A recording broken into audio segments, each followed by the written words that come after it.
Hi hello ನಮಸ್ಕಾರ. ನಾನು ಅಭಿಷೇಕ್ ಇತ್ತು. ಇದು ಏಕೆ ಕ್ರಿಯೇಟಿವ್ ಫ್ರೇಮ್ಸ್. ಈ ವಿಡಿಯೋ ಮಾಡೋ ಉದ್ದೇಶ ಏನಪ್ಪ ಅಂತಂದರೆ how to do a short film in proper way ಅಂತ.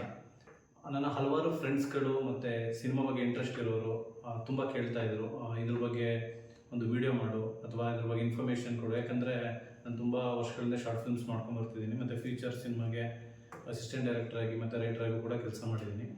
ಇದುವರೆಗೂ ನಾನೊಂದು 10 ಶಾರ್ಟ್ ಫಿಲ್ಮ್ಸ್ ಮಾಡಿದ್ದೀನಿ, 3 ಸಿನಿಮಾಗೆ ಅಸಿಸ್ಟೆಂಟ್ ಡೈರೆಕ್ಟರ್ ಕೆಲಸ ಮಾಡಿದ್ದೀನಿ ಮತ್ತು 3 ಸಿನಿಮಾಗೆ ರೈಟರ್ ಆಗಿ ಕೂಡ ಕೆಲಸ ಮಾಡಿದ್ದೀನಿ. ನನಗೆ ಇದ್ರ ಬಗ್ಗೆ ತುಂಬ ಜ್ಞಾನ ಇದೆ ಅಂತಲ್ಲ, ಇಷ್ಟು ವರ್ಷ ನಾನು ಏನು ಕಲ್ತಿದ್ದೀನಿ ಈ ಫೀಲ್ಡಲ್ಲಿ ಅದನ್ನು ನಿಮ್ಮಲ್ಲಿ ಹಂಚ್ಕೊಳ್ಳುವಂತಹ ಒಂದು ಪ್ರಯತ್ನ ಅಷ್ಟೇ. ಏನಪ್ಪ ಅಂತಂದರೆ ಈಗ ಮೈಸೂರಲ್ಲಿ ತೊಗೊಂಡ್ರೆ ಕೂಡ ಮಂತ್ಲಿ 25ರಿಂದ 30 ಶಾರ್ಟ್ ಫಿಲ್ಮ್ಸ್ ಶುರುವಾಗುತ್ತೆ. ಬಟ್ ಅದು ರಿಲೀಸ್ ಆಗೋದು ಕೊನೆಗೆ 2ರಿಂದ 3. ಇಷ್ಟು ಶುರುವಾಗಿ ಕೇವಲ 2ರಿಂದ 3 ಏನಕ್ಕೆ ರಿಲೀಸ್ ಆಗುತ್ತೆ, ಇದಕ್ಕೆ ಕಾರಣ ಏನು? ಮತ್ತು ಹಲವಾರು ಟೀಮ್ ಹುಡ್ಕೊಂಡಿದೆ. ಯಾವ ರೀತಿ ಅಂತಂದರೆ ನಿಮ್ಗೆ ಇಷ್ಟು ಅಮೌಂಟ್ ಕೊಡಿ, ಇಷ್ಟು ಪ್ಯಾಕೇಜಲ್ಲಿ ನಾನು ನಿಮಗೆ ಎಡಿಟಿಂಗು, DI ಮತ್ತು ಮ್ಯೂಸಿಕ್ಕು, ಡಬ್ಬಿಂಗ್ ಎಲ್ಲ ಮಾಡಿಸ್ಕೊಡ್ತೀವಿ, ಒಂದು ಫೈನಲ್ ಔಟ್ಪುಟ್ ಕೊಡ್ತೀವಿ, ನಿಮ್ಗೆ ಇಷ್ಟು ಅಮೌಂಟ್ ಕೊಡಿ ಅಂತ ಒಂದು ಟೀಮ್ ಹುಡ್ಕೊಂಡಿದೆ. ಅದು ಸರಿನಾ ತಪ್ಪಾ? ಮತ್ತು ಯಾವ ರೀತಿ ದುಡ್ಡನ್ನು ಪೋಲ್ ಮಾಡದೆ ಒಂದು ಕಡಿಮೆ ಬಡ್ಜೆಟಲ್ಲಿ ಒಂದು ಶಾರ್ಟ್ ಫಿಲ್ಮ್ಸ್ನ ಯಾವ ರೀತಿ ತೆಗೆದು ರಿಲೀಸ್ ಮಾಡೋದು ಅನ್ನೋದ್ರ ಬಗ್ಗೆ ಎಲ್ಲ ಈ ವಿಡಿಯೋದಲ್ಲಿ ನಾನು ಮಾಹಿತಿಯನ್ನು ಕೊಡೋಕ್ಕೆ ಪ್ರಯತ್ನ ಪಡ್ತೀನಿ.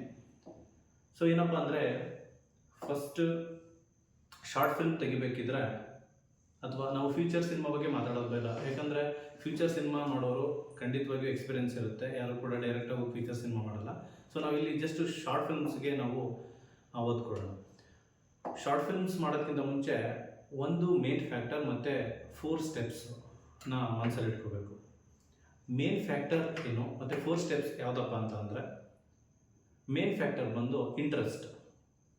ಸೊ ನಾನು ಆವಾಗಲೇ ಹೇಳಿದೆ, ಹಲವಾರು ಒಂದು 30ರಿಂದ 40 ಅಥವಾ 25ರಿಂದ 30 ಶಾರ್ಟ್ ಫಿಲ್ಮ್ಸು ಶೂಟ್ ಸ್ಟಾರ್ಟ್ ಆಗುತ್ತೆ ಮತ್ತು ಕಂಪ್ಲೀಟ್ ಆಗಲ್ಲ ಮತ್ತು ರಿಲೀಸ್ ಆಗಲ್ಲ. ಏನಕ್ಕೆ ಅಂತಂದರೆ, ಒಂದು ಅಮೌಂಟ್ ಪ್ರಾಬ್ಲಮ್ ಇರುತ್ತೆ.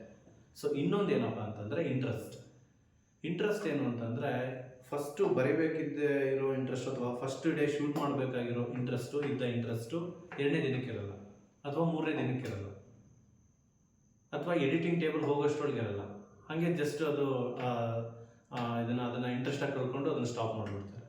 ಸೊ ಅದಕ್ಕೆ ನೀವು ಕನಸನ್ನು ಕಾಣಬೇಕಿದ್ರೆ ಅಥವಾ ಒಂದು ಸ್ಕ್ರಿಪ್ಟ ಮಾಡ್ಕೊಳ್ಬೇಕಿದ್ರೆ ನಿಮಗೆ, ಯಾಕಂದರೆ ಅದು ಇಲ್ಲಾಂದ್ರೂ ಮಿನಿಮಮ್ 15-20 ಡೇಸ್ ಆದರೂ ಸ್ಕ್ರಿಪ್ಟ್ ಮಾಡಬೇಕು ಒಂದು ಶಾರ್ಟ್ ಫಿಲ್ಮ್ಸ್ಗೆ ಚೆನ್ನಾಗಿ ಮಾಡ್ತೀನಿ ಅಂತ ಹೇಳಿದ್ರೆ. ಸೊ ನನಗೆ ಇಂಟ್ರೆಸ್ಟ್ ಇದೆಯಾ, ಮೊದಲನೇ ದಿನ ಇದ್ದಿದ್ದು ಇಂಟ್ರೆಸ್ಟ್ ಇವಾಗಲೂ ಇದೆಯಾ? ಮೊದಲು ನೀವು ಥ್ರಿಲ್ ಆಗಬೇಕು ಅಥವಾ ನೀವು ಎಂಟರ್ಟೈನ್ ಆಗಬೇಕು. ಸೊ ನೀವು ನಿಮ್ಮಲ್ಲಿ ಎಕ್ಸೈಟ್ಮೆಂಟ್ ಇರಬೇಕು, ತೋರಿಸಿದ್ರೆ ಖುಷಿ ಪಡ್ತಾರೆ ಅಂತ. ನಾವು ರಿಲೀಸ್ ಮಾಡೋದ್ಮೇಲೆ ಅವ್ರು ಖುಷಿ ಪಡೋದು ಬಿಡೋದು, ಒಪ್ಕೊಳ್ಳೋದು ಬಿಡೋದು ಆಡಿಯನ್ಸ್ಗೆ ಬಿಟ್ಟಿದ್ದು. ಇನ್ನೊಂದೇನಪ್ಪ ಅಂತಂದರೆ 4 ಸ್ಟೆಪ್ಸ್ ಏನಪ್ಪ ಅಂದರೆ, pre production, post production, marketing and release. So pre ಪ್ರೊಡಕ್ಷನಲ್ಲಿ ಏನು ಬರುತ್ತೆ ಅಂತಂದರೆ, script writing, cast and crew recruiting and location hunting. So ಈ 3 ಬರುತ್ತೆ. ಮತ್ತು ಪ್ರೊಡಕ್ಷನಲ್ಲಿ ಏನು ಬರುತ್ತೆ ಅಂತಂದರೆ, ಶೂಟಿಂಗ್, ನೀವೇನು ಸೀನ್ ಮಾಡ್ಕೊಂಡಿರ್ತೀರ, ಏನು ಸ್ಕ್ರಿಪ್ಟ್ ಮಾಡ್ಕೊಂಡಿರ್ತೀರ ಅದು ಶೂಟಿಂಗ್. ಮತ್ತು ಪೋಸ್ಟ್ ಪ್ರೊಡಕ್ಷನಲ್ಲಿ ಏನು ಬರುತ್ತೆ ಅಂತಂದರೆ, ಎಡಿಟಿಂಗ್, ಡಬ್ಬಿಂಗ್, DI ಮತ್ತು ಮ್ಯೂಸಿಕ್, ಬ್ಯಾಕ್ಗ್ರೌಂಡ್ ಮ್ಯೂಸಿಕ್.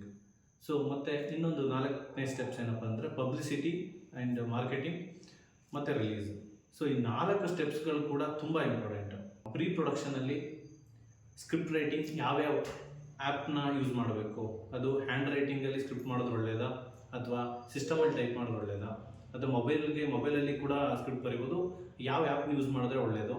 ಸೊ ಕನ್ನಡದಲ್ಲಿ ಸ್ಕ್ರಿಪ್ಟ್ ಬರೆಯೋದು ಯಾವ ರೀತಿ, ಮತ್ತು ಪ್ರೊಡಕ್ಷನ್ ಲೊಕೇಶನ್ ಹಂಟಿಂಗ್ ಯಾವ ರೀತಿ ಮಾಡೋದು, ಕ್ಯಾಸ್ಟ್ ಆ್ಯಂಡ್ ಕ್ರೂನ ಯಾವ ರೀತಿ ರೆಕ್ರೂಟ್ ಮಾಡೋದು, ಕ್ಯಾಸ್ಟ್ ಆ್ಯಂಡ್ ಕ್ರೂನ ಯಾವ ರೀತಿ ನೇಮಕ ಮಾಡೋದು, ಪೋಸ್ಟ್ ಪ್ರೊಡಕ್ಷನಲ್ಲಿ ಎಡಿಟಿಂಗ್ ಯಾವ ರೀತಿ ಮಾಡಿಸೋದು, ಎಡಿಟರ್ನ ಯಾವ ರೀತಿ ಅಪ್ರೋಚ್ ಮಾಡೋದು, ಮ್ಯೂಸಿಕ್ ಡೈರೆಕ್ಟರ್ನ ಯಾವ ರೀತಿ ಅಪ್ರೋಚ್ ಮಾಡೋದು. ಸೊ ನಮಗೆ ಫ್ರೀ ಮ್ಯೂಸಿಕ್ ಒಳ್ಳೆಯದಾ, ಮ್ಯೂಸಿಕ್ ಡೈರೆಕ್ಟರ್ ಹತ್ರ ಮಾಡಿಸಿದ್ರೆ ಒಳ್ಳೆಯದಾ.